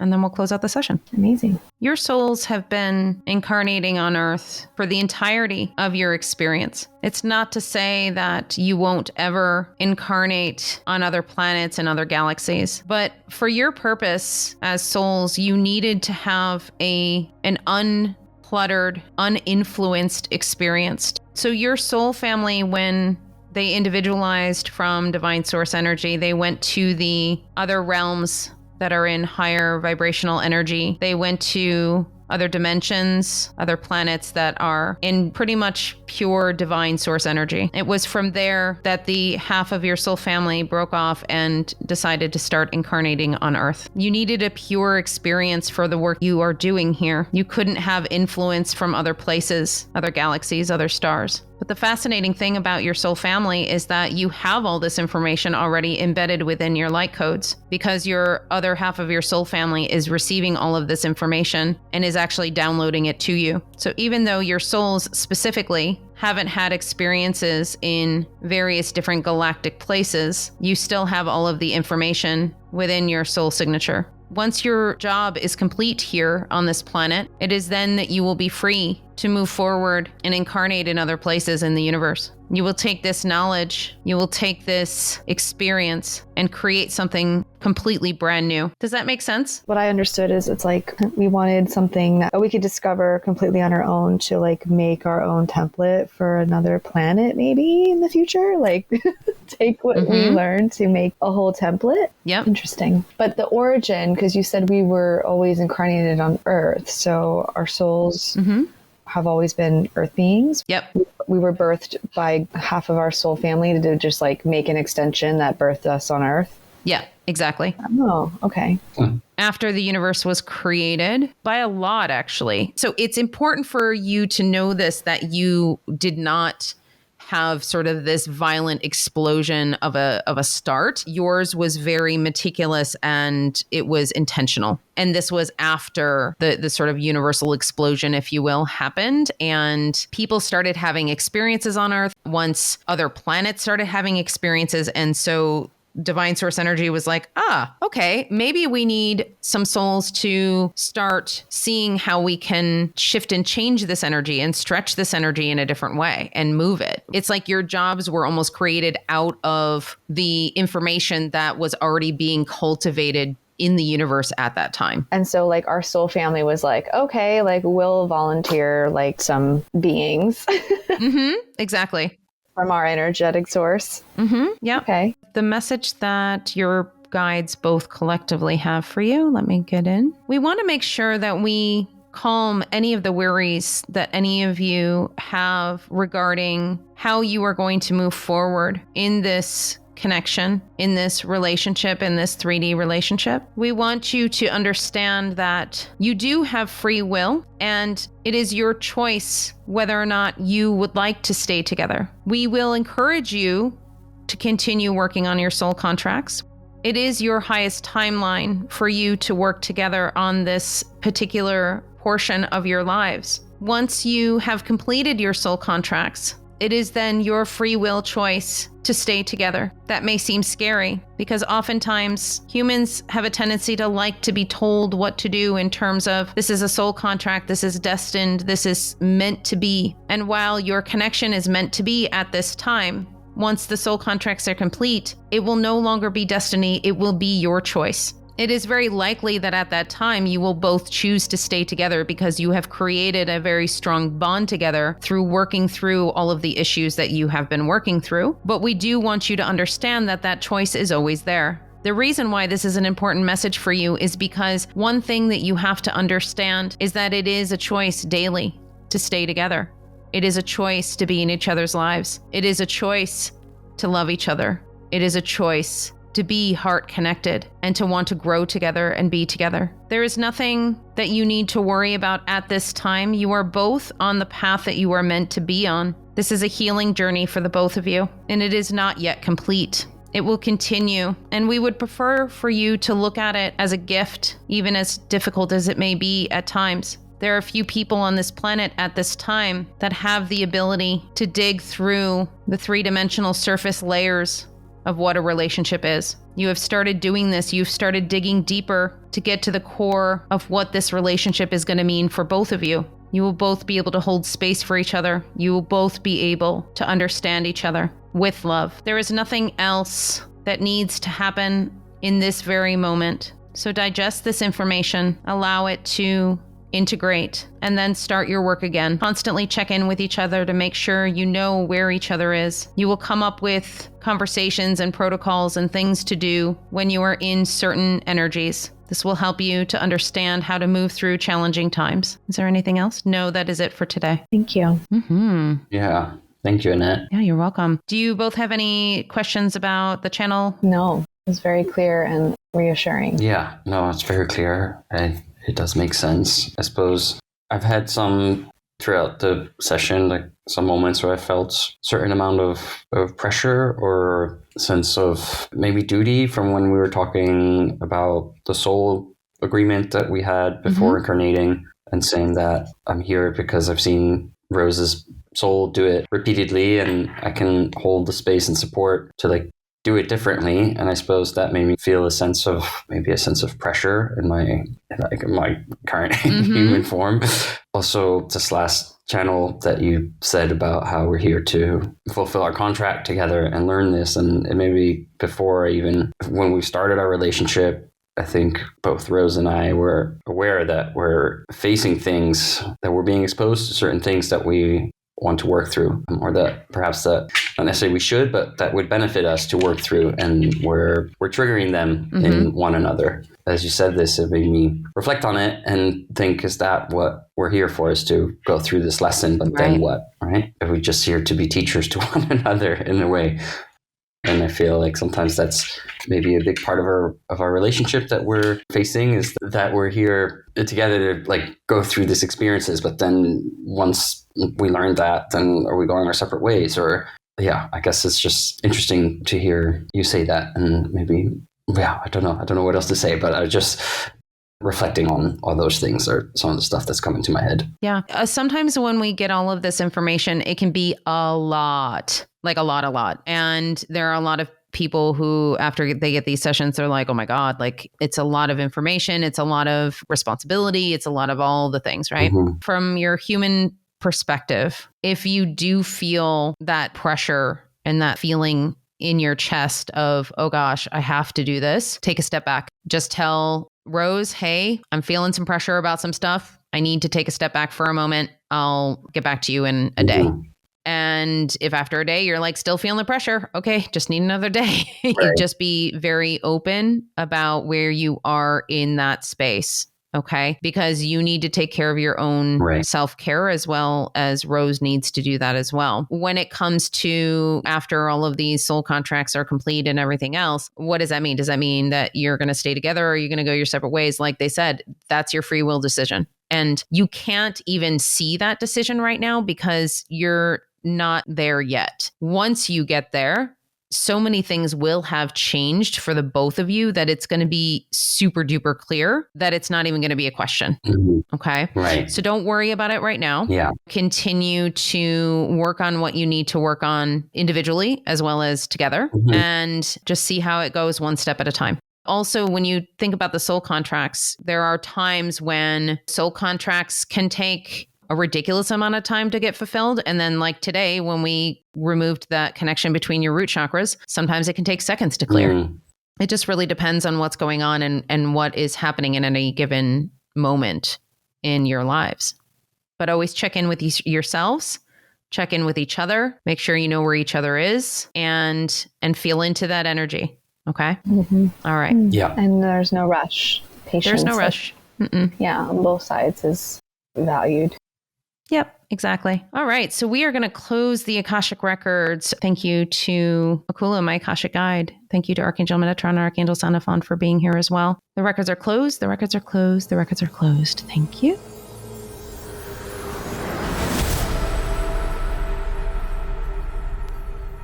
All right. How do you guys feel? Wow. Thank you, Annette. Like, I'm not surprised by any of it. I feel just, I don't know, maybe just seen. Like, I think it was helpful for me, for him to be able to hear that it was more than just him. For me to be able to witness someone else say, like, it's something deeper that I'm working through was like reassuring for me instead of like me, like having to say it. Like so it was just reassuring for me, for him to hear that. Beautiful. That was quite an incredible experience. So thank you, Annette, for that. You're very welcome. I came into it maybe a little bit anxious. I was thinking, oh, even like, where should I sit? How should I sit? Where should, I changed positions twice throughout the session. I went from the bed to the floor to lying down on the yoga mat. Find a more comfortable location. It's quite interesting how much you can uncover about our human experience behind it, or a prequel to it, perhaps. That's good. Amazing. All right. I'm sending tons of love to you both. Thank you. Right back at you. Thank you. Lots of love to you. Thank you. And yeah, I will talk to you both soon. A big thank you to Rose and Marco for coming on today together. How was the session for you, Annette? It was really, really good. It was one of those sessions that I came out of just feeling really happy for them, because I had sessions with Rose before. So I kind of went into the session knowing a little bit about what their challenges were. So to hear both of them really understand each other and hear each other, it was great. It was really heartwarming for me. Yeah, and I think it was a very relatable session for a lot of people, a lot of couples. Yeah. A lot of the issues that they have been going through, I think a lot of people will have been experiencing in their relationships as well, even though maybe not to the same degree and maybe not for the same karmic reasons Rose and Marco are experiencing, but it's still, a lot of it is still very, very relatable stuff. The key issue that we've worked on today was Marco feeling like he needed to save Rose, and then Rose not really knowing how to deal with that particular energy. That is a quintessential masculine-feminine dynamic. Yeah. So maybe let's dive into that one a little bit more, because in their particular case, it's very much related to her wounding from many past lives and her inability to receive his help. And yet that is something that so many people experience, where women, we just need to like vent and talk through our issues and take the time to understand how it is that we're really feeling, versus men that just come in and want to fix everything. Yeah. So how come that is something that so many of us experience in the first place? Well, a lot of that has to do with the dynamics that have been played out throughout the centuries, right?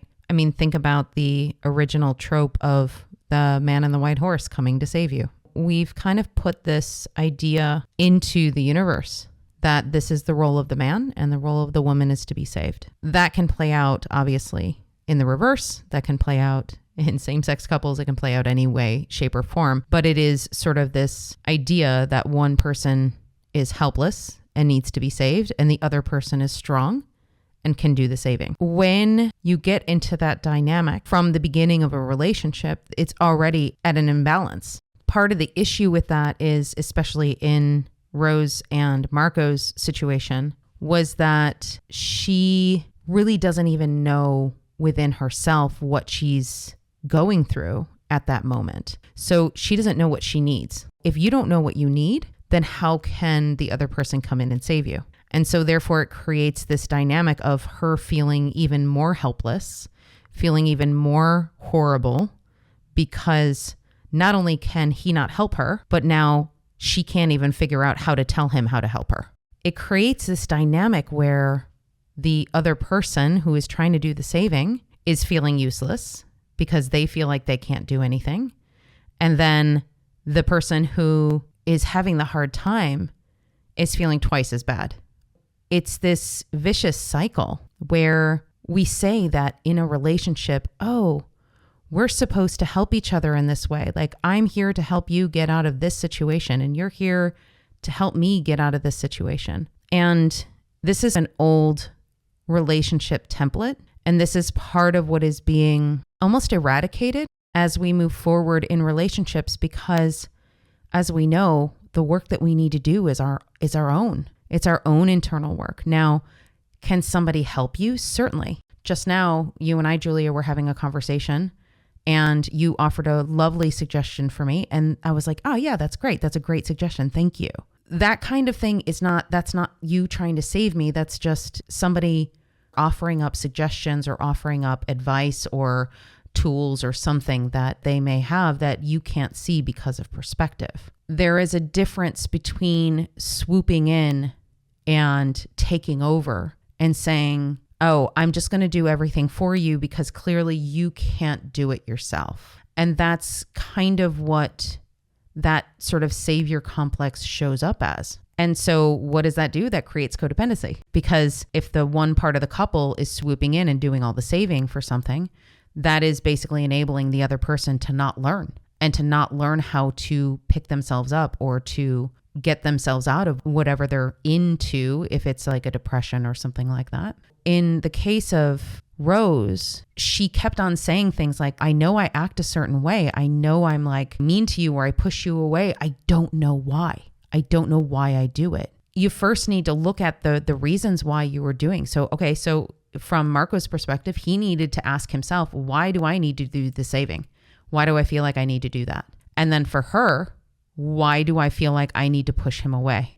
So one of the things that we didn't bring up in the session, which I'm just kind of connecting to now, is that maybe one of the reasons why she was pushing him away too is because she knows on a soul level she needs to do this on her own. And that was something that came up in the session where the guides were saying, like, this is part of what his soul is saying to her, which is basically like, yep, nope, I'm not giving you the help anymore. I'm not transmuting your energy anymore. I'm not doing this anymore. You have to do it yourself. And so that could also be her energy saying, yeah, back off. Let me do it myself. But don't take it personally. I still love you. Don't take it personally that I don't need your help.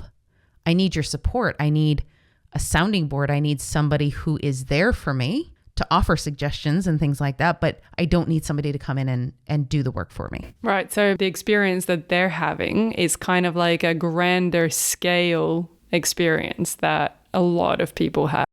Yes, I would say a very large percentage of people probably have this exact experience. It's standard relationship dynamics. I mean, look at all the movies we watch having various members of the couple. I'm not going to say it's always men because it's not. Sometimes you have women saving men. It's all about, oh, I must save this person from this plight of some sort, right? I don't know how far back that goes, but I can tell you that it's certainly prolific in our generation and in our society. For sure. I mean, even just talking to friends where the conversation is just, I just need to vent and don't try to fix it. Right. Right. I just need an ear. I just need to vent. Just let me vent. Yeah.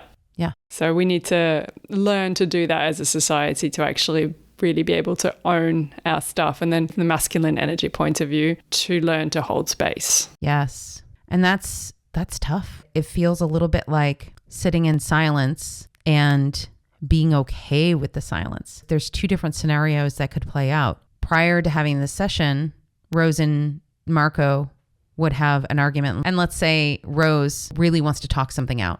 And so she's talking to him, talking it out, and he's not saying anything. And from her perspective, she's like, oh, why isn't he saying anything?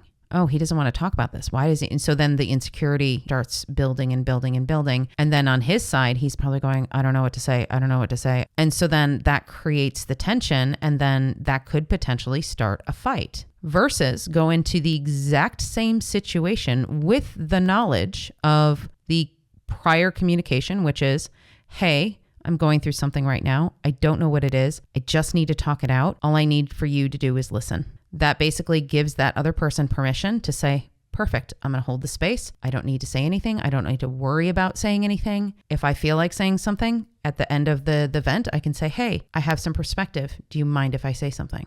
That's the healthy way to do it, because if you're doing that, then you're not going to be in a space of escalating the insecurities in your own mind as you're having the conversation. Absolutely. And that kind of takes us into the parallel issue that they're experiencing, which is that mismatch in communication where they're speaking but not necessarily saying what it is that they want to say. More often than not, because they don't really understand themselves what their issue is. Mm-hmm. And so this is again where she's getting annoyed at him because he's not responding in the way that she would like, but he doesn't know what to respond to because it's all words, but it's not necessarily meaningful to him in terms of what he's really listening out for. Right. So when it comes to the energy of where you are, and if it doesn't match the words you're speaking, that can be really, really jarring to the other person. If my energy is saying,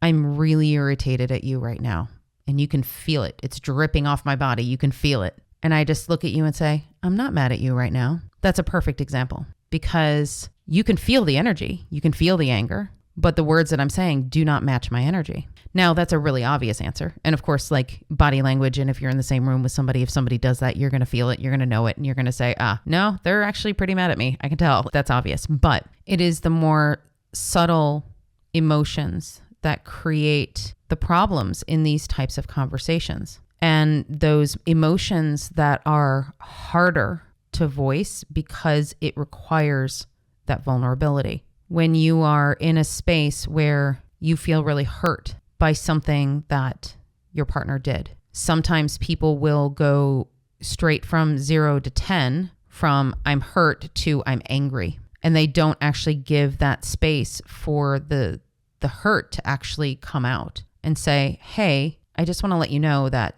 I'm feeling really hurt right now. I'm not sure why exactly, but I need to go explore it.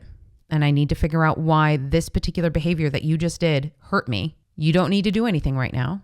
I just need to go back and figure out why that hurt me, and then I'll come back and tell you why, and we can explore it together. So that isn't a perfect world. It's not always going to work like that, because obviously we are human beings. We react to things. I'm guilty of it. Everybody's guilty of it. In that circumstance, you can always go back and revise. So if you snap at somebody because you were hurt by them, so in this case, we'll say when Marco is trying to grab Rose's hand, try to comfort her, and she snaps and is like, no, I don't want you to hold my hand. Don't touch me. Don't, that is a visceral reaction she was having to that moment, but it wasn't indicative of how she felt about him. So from his perspective, he would have gone back to his emotions and to his heart and said, whoa, okay, what she just did, that really hurt. That really hurt that she just pulled away from me like that. After this moment is done, I'm going to have to go back and say to her, hey, look, when you pulled away from me, that really hurt. It hurt to know that you don't want me near you when you're in that state. And that opens up the conversation to allow her to say to him, hey, it's not because I don't want you. It's not because I don't love you. It's because in that moment, I don't know what I want. And so I need to figure that out on my own. And then on the flip side for her reaction was to pull her hand away and to retreat. Well, what she could have done instead, if she can connect to her heart space in that moment instead of reacting, she can say to him, I really appreciate you trying to hold my hand. Right now, I think I just need some space on my own to process this. And I'll let you know when I'm ready to just open up and be vulnerable. I think it's not just vulnerability that we're talking about here, though. This is a cultivation of an awareness of our own feelings. That in itself takes a lot of practice and self-knowledge and self-exploration. Correct. Because you can't be vulnerable until you know what you're being vulnerable about, really. Exactly. So therein lies the whole concept of conscious relationships, right? Yeah. Is this ability to actually be intimate with yourself first, to really understand what's going on within you, so that when it's time for that communication with your partner, the communication is about what's really going on. Exactly. Yeah. And that's where the miscommunication happens, because we have the particular energy that we're expressing, but if we don't actually understand what's happening, then the words that are coming out are not going to make sense. Yeah, I do also want to address something else that was just sort of coming into my intuition just now about that. Can you express anger in a relationship? And the answer is yes, absolutely you can. But what is not okay is taking out that anger on the other person. So if your hurt goes from 0 to 5, then you're at 7, and then you're at 10, which is anger, then basically you've missed all of those steps of checking in with yourself and figuring out where that's coming from. So all the things we're talking about now, that means that you've completely not done any of that work, right? And you've reached that 10 anger. Okay, that's cool. That's fine. That's going to happen sometimes. Can you stop yourself from taking the anger out on the other person? That's the next step. If you can, fantastic. Then you can go express your anger in some other healthy way. And however you do that, that's up to you. And then come back to the person and say, look, I was really angry because I was hurt because of this thing that happened. We're never going to be perfect with this. Everything that I'm talking about right now, everything I've talked about for the last 10 minutes, this isn't a perfect scenario, and we're never going to be perfect. But if you can follow that template, you're going to get better and better and better at it. And it just comes with practice. Totally. And also I think the fact of being aware that there is always something underneath. Yeah. Something that's worth looking at. 100%. Because I think within our society, when people don't particularly have access to this kind of topics, this kind of education, which I think should be in every school by now, but we're not there yet. Yeah. We're not necessarily taught that under anger is hurt. Under all of these kind of buoyant expressions are often much more low-key feelings to explore. So until more of us come to actually understand that that's what happens, really looking at it and looking for it, then we can't really stop ourselves from what comes naturally in the first place. Right. Yeah. And there, with that does come that element of self-actualization. So I want to ask you about soul contracts in relationships.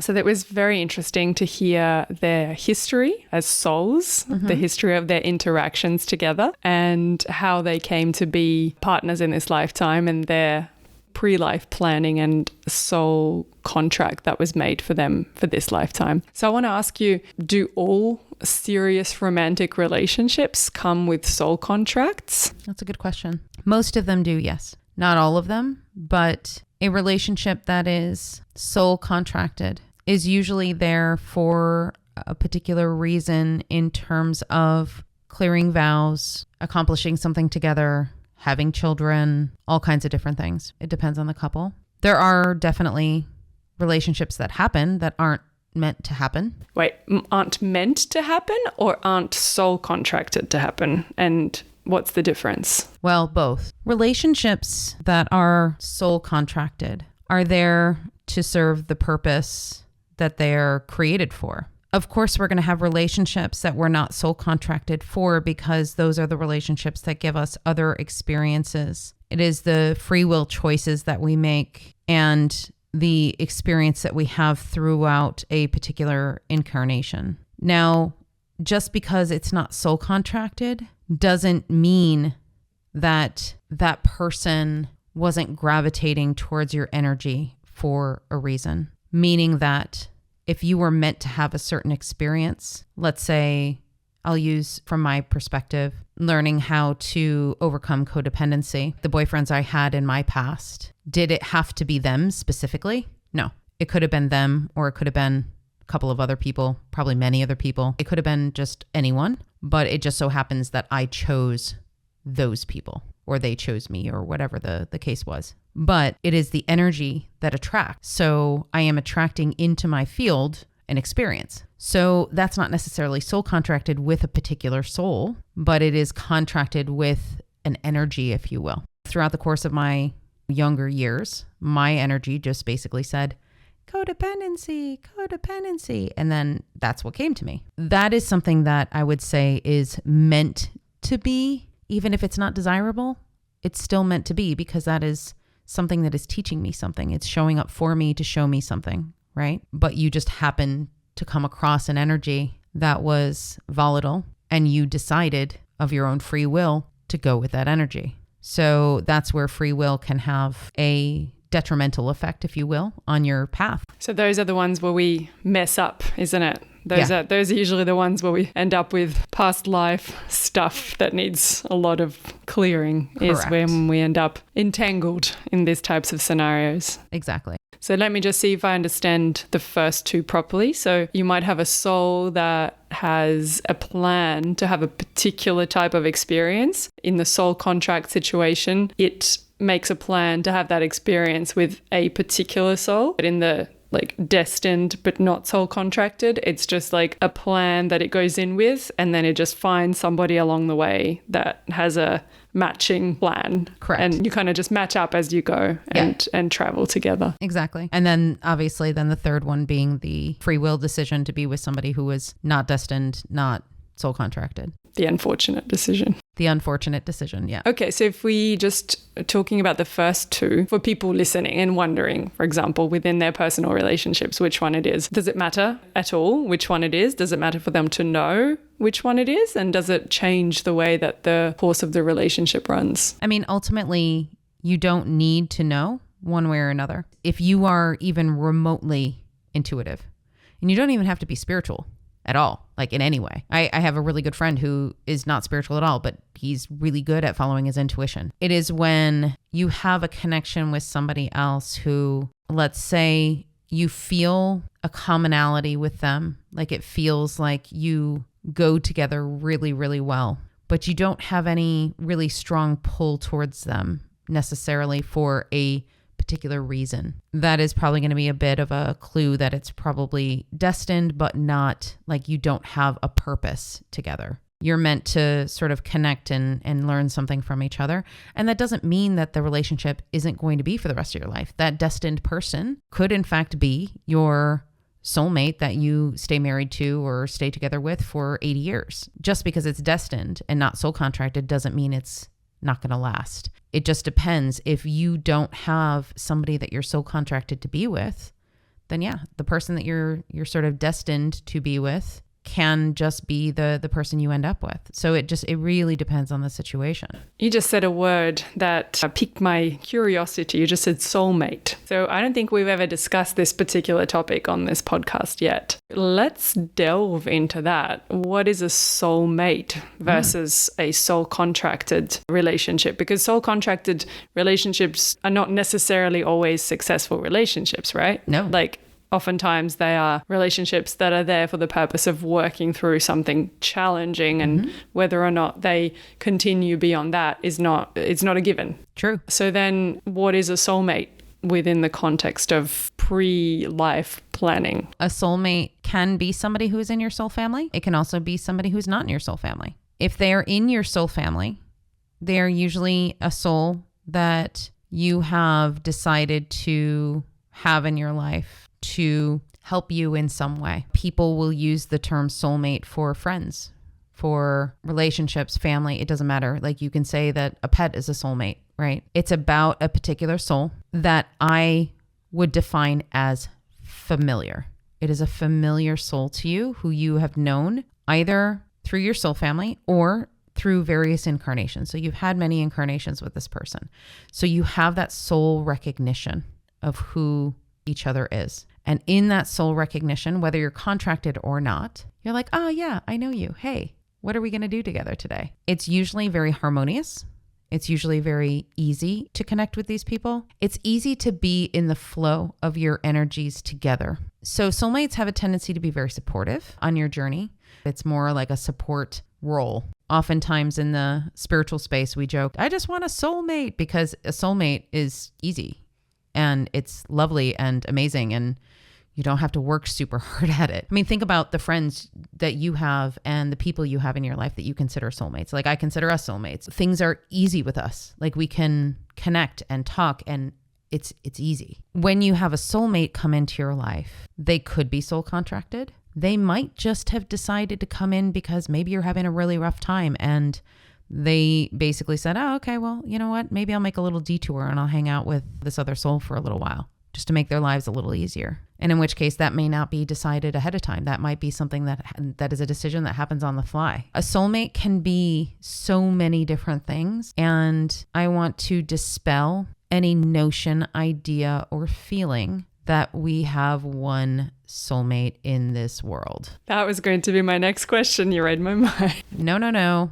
Absolutely not. Sorry to break it to all of you out there if you think that you needed one soulmate.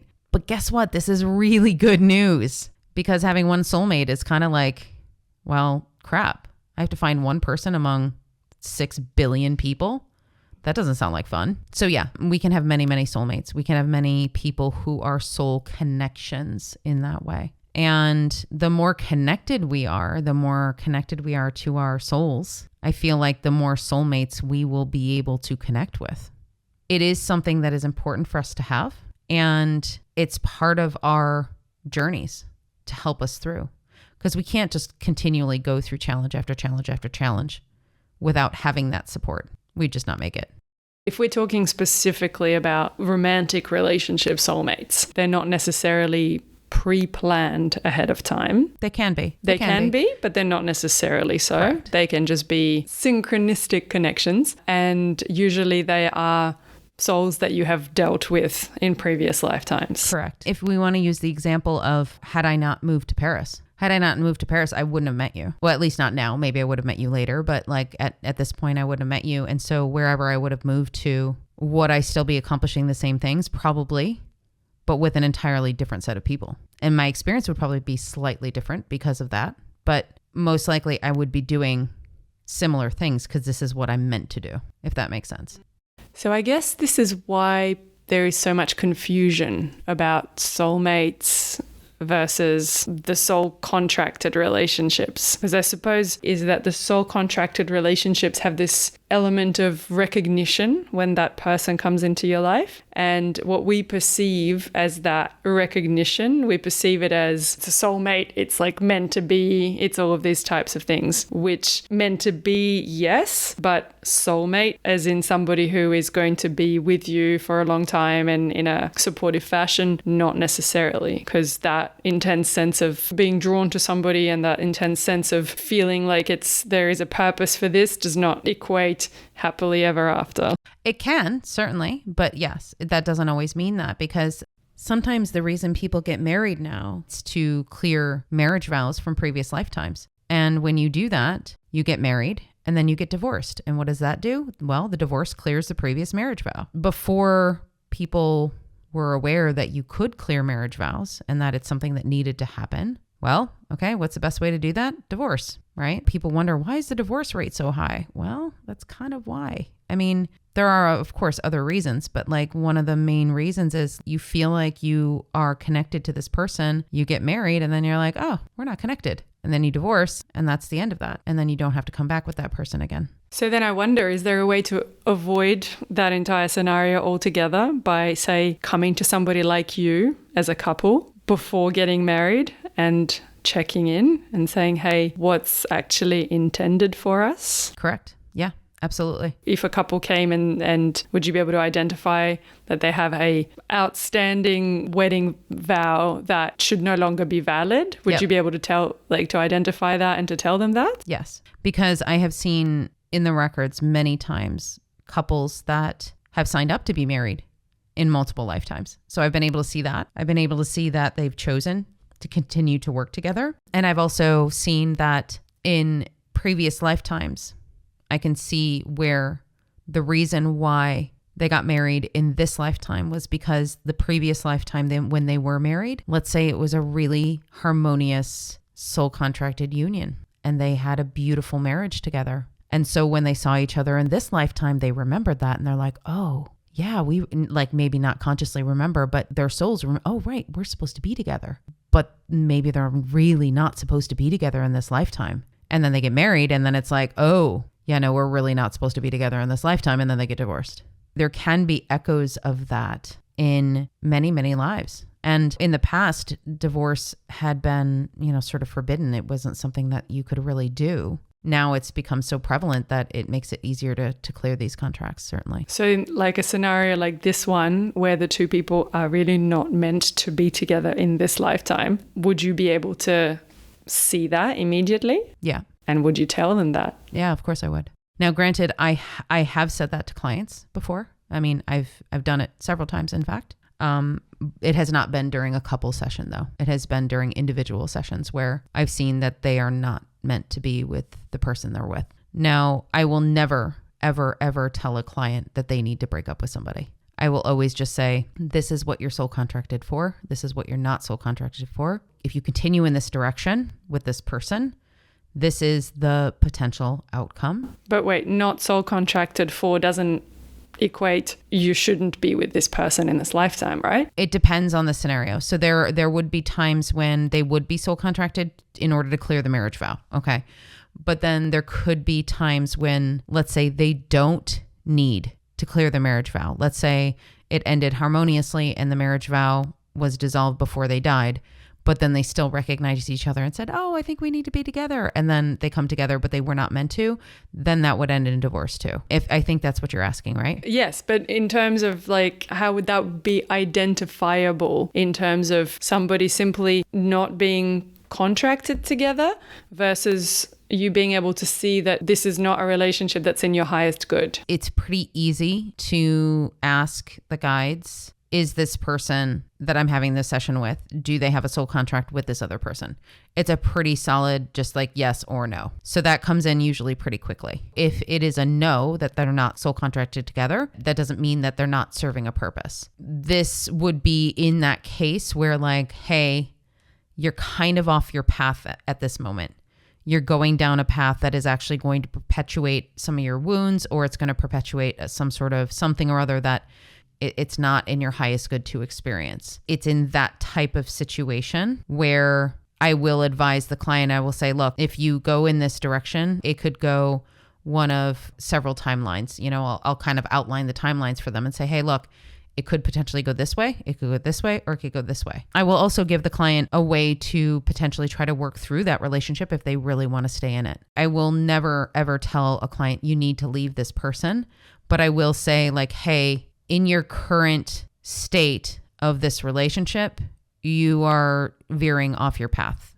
You're not going towards your highest good. That makes sense. And I think people would appreciate to have that kind of guidance. Yeah. I know I would if I were in that situation. Great. Is there anything else that you want to add on this particular subject? It was really beneficial for Rose and Marco to come together and do this session, to the extent that Rose wrote to me afterwards and said that this was the equivalent of 2 years of therapy in her eyes, this one session, which was, gosh, it was incredible to hear. Like I was kind of blown away by that.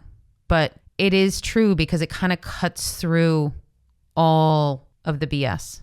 It cuts through all of it. And so when you connect in with your heart and what you are truly feeling, that is going to be the quickest way to a resolution for any conflict in terms of a relationship. So my takeaway that I will give to everyone who's listening is if you can try to connect into your heart more often, even just 5% more often, it will improve your relationships greatly. It will improve how you show up in your relationships, not just romantic, but all relationships. And if you can do that, you will grow exponentially.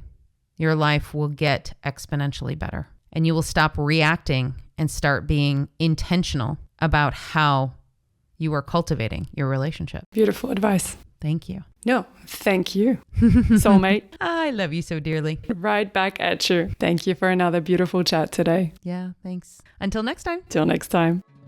If you're enjoying this podcast, I really would appreciate it if you would give it a like, a thumbs up, wherever you happen to be listening. Make sure you're subscribed so you don't miss an episode. And if you need to get a hold of me, you can certainly reach me on my website at infinitesoullove.com. You can also reach me on all social media at infinitesoullove1111. That's on YouTube, Instagram, TikTok, and Facebook. You can find this podcast anywhere you listen to podcasts: Spotify, Apple, Pocket Casts, anything that you use to listen to podcasts, you can find the Akashic Recordings. Thank you so much. And don't forget to join us next week.